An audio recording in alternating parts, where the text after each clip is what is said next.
Se tem uma coisa que todo fã de filme de terror sabe é que é muito, mas muito difícil vermos alguma coisa original hoje em dia.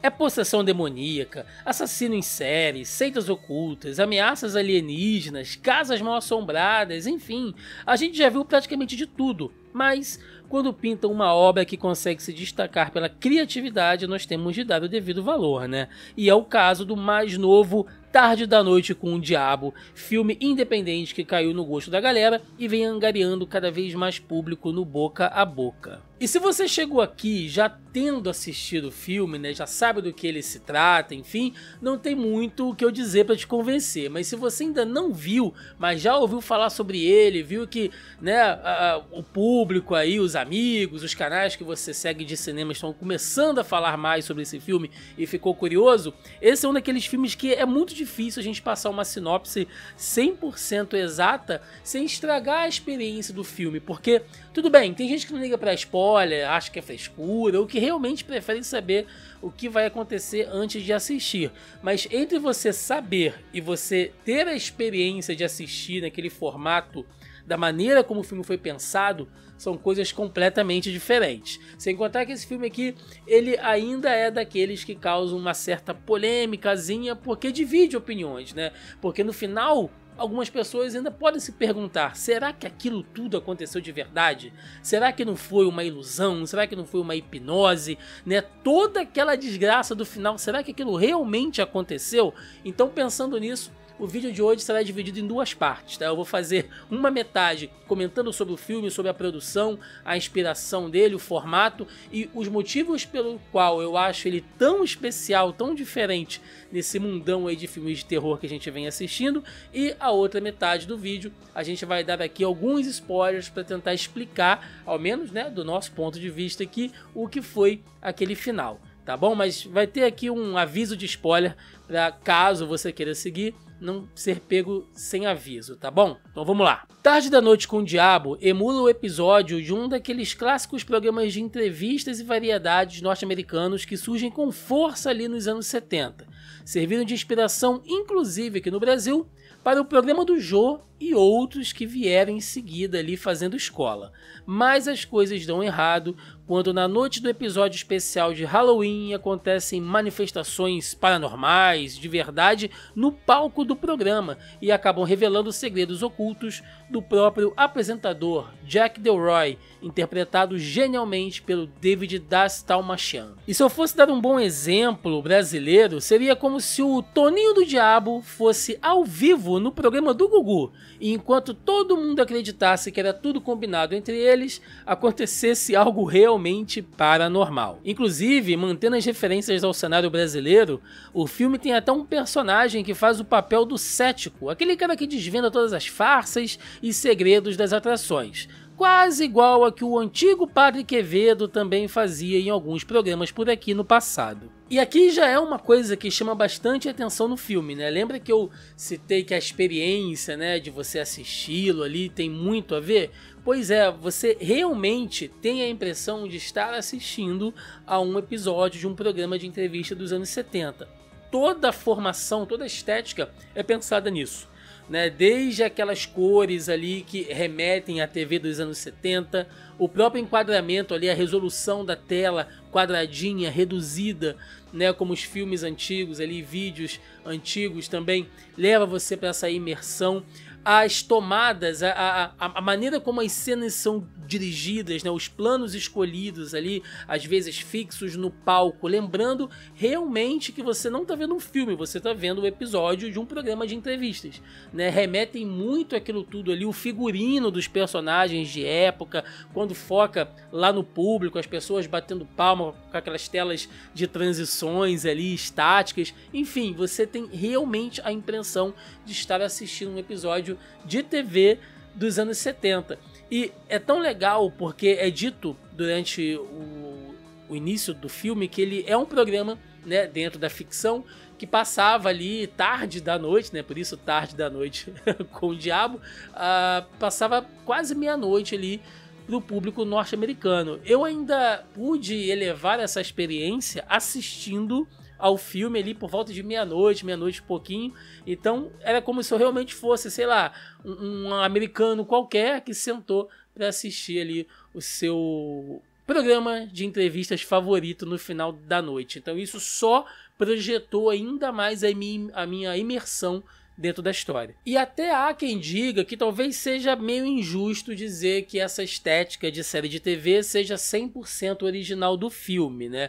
Eu vi inclusive alguns canais aí, alguns críticos fazendo referência ao Ghostwatch ali de 1992, que talvez tenha feito isso, né, claro, de uma outra maneira, mas que tenha feito isso também. Com o título de Vigília Paranormal no Brasil, Ghostwatch foi um experimento feito pela BBC, que introduziu um episódio ficcional dentro de sua programação tratando de temas sobrenaturais, mas tudo isso sem alertar a sua audiência. Na época, foi uma grande polêmica, principalmente porque algumas pessoas reagiram mal a esse experimento. Então, sim, né, a gente pode até dizer que o filme ele bebe um pouco na fonte do que o Ghostwatch fez lá nos anos 90, mas assim, sendo sincero, gente, cada obra segue um caminho completamente diferente, tem propostas diferentes, então acho que as comparações param um pouco por aí. E essa roupagem, né, de que você está assistindo a uma série de TV dos anos 70, ela só quebra quando nos intervalos do episódio você tem uma mudança, né? A câmera abre ali o plano, ela fica toda em preto e branco e você começa a ver as coisas que estão acontecendo ali nos bastidores, né? E são cenas muito rápidas ali, de menos de 5 minutos, porque é como se realmente estivesse dentro, né, do episódio entre uma parte e outra desse programa que a gente tá vendo. E nessas passagens é que as informações extras da história vão sendo encaixadas ali, né? Onde você não sabe exatamente se o que está acontecendo no palco daquele programa é algo que já havia sido combinado, né? Algo que o diretor, que o produtor trouxe ali, ou se não, é algo realmente que está pegando aquelas pessoas de surpresa. Então isso vai escalonando aos poucos até você tentar entender o que é verdade e o que não é. E é aqui nessa parte do filme também que a gente tem que abrir um pequeno parênteses para falar sobre a crítica social ao escapismo que nós temos com os programas de TV, né? Eu sei que hoje em dia, quando a gente pensa em TV aberta, talvez os hábitos de consumo sejam diferentes, mas acho que vale para boa parte do entretenimento, né? É lógico que o filme ele trabalha para uma estética ali muito voltada para o público dos anos 70, norte-americano e até hoje, né? Mas acho que vale como uma crítica geral de como as pessoas projetam realmente esse escapismo, né? Como elas querem às vezes se desligar assistindo algum tipo de documentário, de programa, até sensacionalista, né? Aqui no Brasil a gente teve ali realmente dos anos 90 para os anos 2000, diversos programas desse de auditório que faziam isso, né? Levavam pessoas paranormais ali, né? Com, sei lá, com as previsões do futuro, ou fazendo truques como entortar colheres, né? Esse tipo de coisa que as pessoas, às vezes, muitas delas sabiam que aquilo poderia ser falso, né? Que já havia sido desmentido e outras vezes, mas elas só queriam realmente embarcar naquilo ali, né? Consumiam aquilo ali para escapar da sua rotina, onde tudo é mais sem graça, né? Tudo é muito seco, tudo muito frio. Então, de repente, você tendo essa ideia de que existe alguma coisa paranormal, né? De que existe alguma coisa sobrenatural no mundo, além do que aquilo que a gente vê no nosso dia a dia, então esses programas serviam meio que para suprir essa necessidade, né? Para anestesiar o espectador da crueza da vida normal. E eu quero deixar claro aqui, gente, que eu não estou sendo cético, tá, em relação à fé de ninguém, à crença de ninguém, em relação ao oculto, né? Não é isso. Eu estou focando exatamente no que a gente fala sobre o consumo de produtos voltados a isso, tá? Só deixando isso bastante claro. Porque, como eu disse, o filme ele é realmente focado para o público norte-americano ali dos anos 70, que estava bem estressado, digamos assim, né? Tava bem saturado de coisas acontecendo. Você tinha ali o governo Nixon, né? Você tinha ainda as questões da guerra do Vietnã, a ameaça da Guerra Fria acontecendo, você tinha crise econômica, né? Você tinha distúrbios civis acontecendo pela cidade, as questões raciais ainda muito em pauta, ou seja, a realidade norte-americana estava complicada, né? E tudo isso é citado ali no início do filme e faz a gente ainda entrar um pouquinho mais naquela imersão,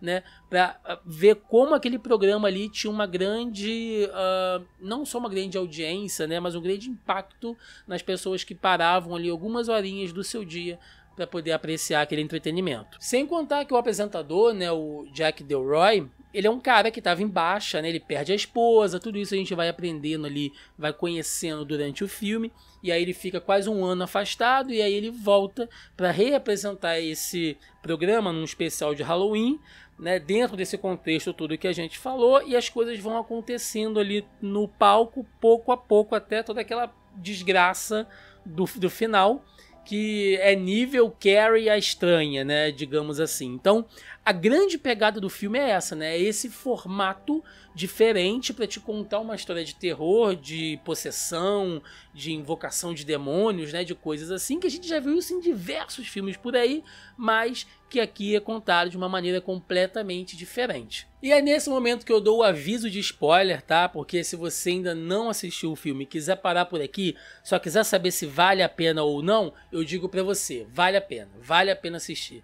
Tá? Se você gosta de filme de terror, se você gosta de filme com uma narrativa interessante, pelo menos diferente do que geralmente a gente vê por aí, eu já te aconselho que você pode parar o vídeo por aqui e pode ir assistir, tá bom? Mas se você não se importa com spoiler, ou se você já assistiu e quer continuar aí pra gente tentar explicar um pouco daquele final, a gente vai seguir a partir de agora com spoiler, beleza? Vamos lá. Afinal de contas, né? Tudo aquilo que acontece ali no palco no final, aquilo realmente aconteceu? Foi algo hipnótico, né? Foi uma ilusão? Foi tudo arquitetado? Vamos lá. Pra gente entender o final, tem que ter em mente 3 coisas, tá? 3 fatos que vão sendo apresentados pra gente durante o filme e que, se você não estiver prestando realmente atenção, pode passar desapercebido. O primeiro é que o Jack Delroy, né, o apresentador, ele sempre foi considerado um cara de segunda linha, né? Não que ele não fosse bom, mas ele estava ali sempre... É como se ele fosse, sei lá, um apresentador de TV do SBT ou da Record, sabe? Sempre correndo atrás da maior audiência da Globo. Tô dando um exemplo, tá, gente? Só básico aqui, não tô puxando um saco de emissora e de apresentador nenhum. Então, para vocês entenderem que ele era um cara bom, mas que nunca conseguia atingir o topo. E ele acabou, né, assim, ganhando muita força pública.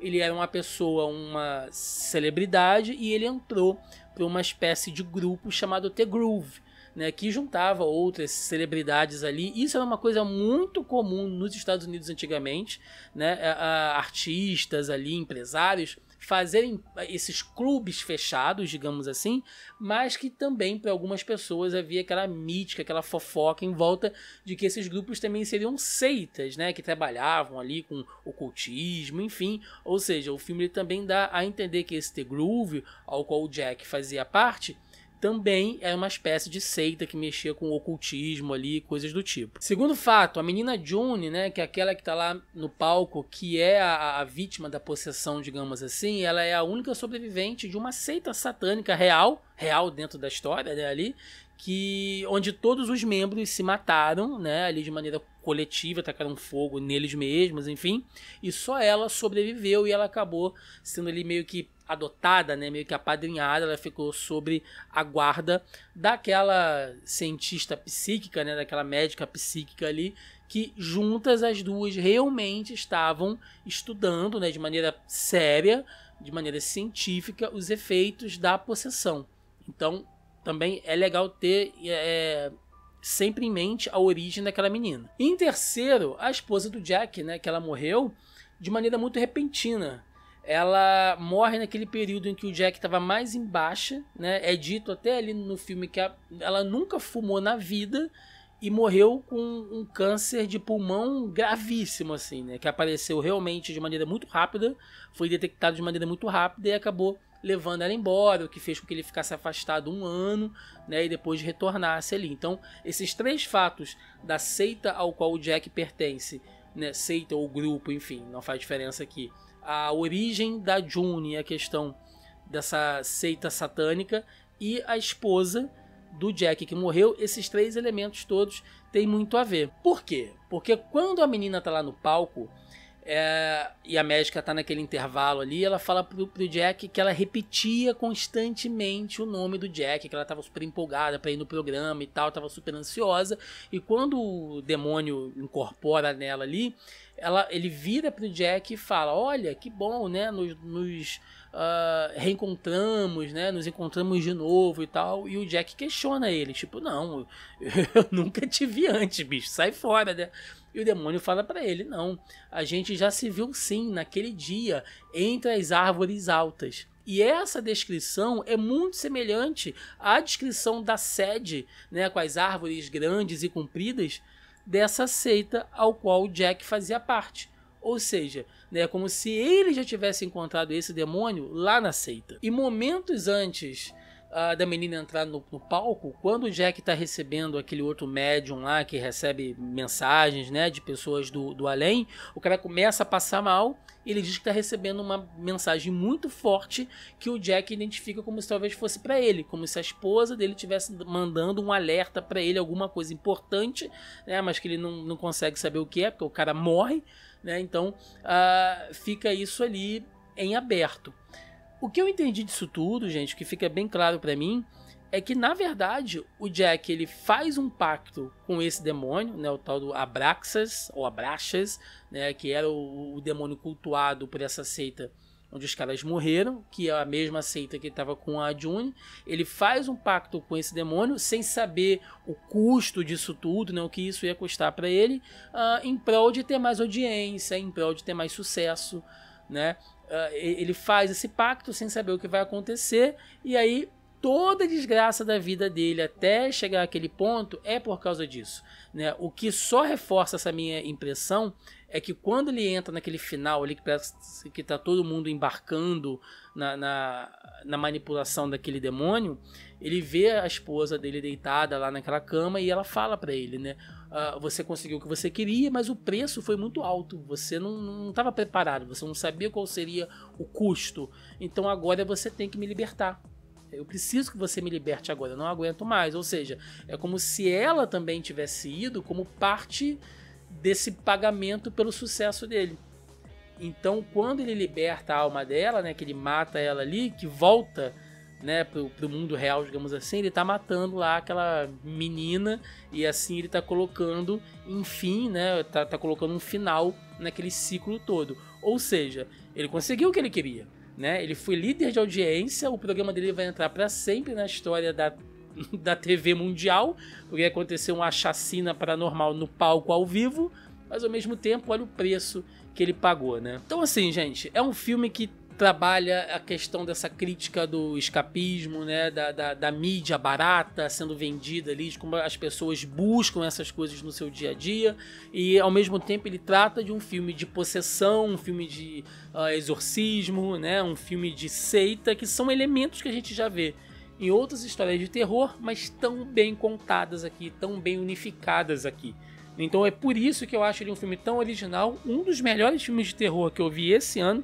Ele tá como filme de 2023, mas ele já chegou aí nas plataformas digitais esse ano, então eu tô considerando ele como um filme de 2024, e é realmente muito bem feito, sabe? Toda essa estética dos anos 70 é muito legal, e ao mesmo tempo eu acho que ele talvez seja um filme que não vá agradar todo mundo, porque se você teve essa mesma impressão que eu tive, você pode querer vender ele por aí, né? Não, cara, vou recomendar para um amigo meu aqui que adora filme de terror, e eu vou recomendar para ele, e pode ser que ele não goste, né? Como eu vi algumas pessoas dizendo, tipo, mas o filme é muito parado, mas o filme não mostra assim nenhum monstro e tal, só ali no final, né? Eu assisti, mas não levei nenhum susto, né? Tem gente que acha que você vê filme de terror bom é filme que te dá susto, né? Aqueles filmes com jumpscare, assim, toda hora que vai te dar um susto. Isso significa que foi um bom filme de horror e desconsidera toda a história ali que mexe, que te envolve de alguma maneira. Bom, são opiniões, né? Eu acho que não. Eu acho que um filme de terror que realmente mexe, que te incomoda de alguma forma, né? Que mexe com você, que te faz pensar, que te provoca algum tipo de medo e angústia, como esse faz, eu acho que esse sim é um filme de horror bom. Então pode ser, né, que ele não agrade todo mundo, né? Até os efeitos dele, se a gente for prestar atenção ali, de quando tem o sangue saindo, né? Enfim, quando o diabo aparece e tal, você vê que são efeitos, entre aspas, toscos, porque eles estão dentro de uma temática dos anos 70. É como se ainda assim, mesmo se ele fosse um filme de terror, ele seria um filme de terror feito nos anos 70, usando os efeitos daquela época. Então ele é fiel, né, até o final a essa estética visual que ele resolve levar. Né? Às vezes, quando vai acontecer alguma coisa no palco, você acha que é a ilusão ou se é realmente algo oculto, dá uma distorção na tela, né? Dá uma ondulação, assim. Então você, sabe, ele vai te pegando nos mínimos detalhes, cara. É o tipo de filme que você termina de ver e você quer ver de novo para prestar atenção nos mínimos detalhes. É isso. Aqui falamos de Tarde da Noite com o Diabo, né? Late Night with the Devil. Deixe nos comentários aí o que você achou do filme, se você já assistiu, dê o seu like ou dislike, o que você preferir, né? Se você gosta de filmes nessa pegada criativa, me conta aí nos comentários. E é isso, gente. Não se esqueça, claro, de se inscrever aqui no canal, que nos incentiva e nos apoia demais, tá bom? É isso, vou ficando por aqui, até a próxima e valeu!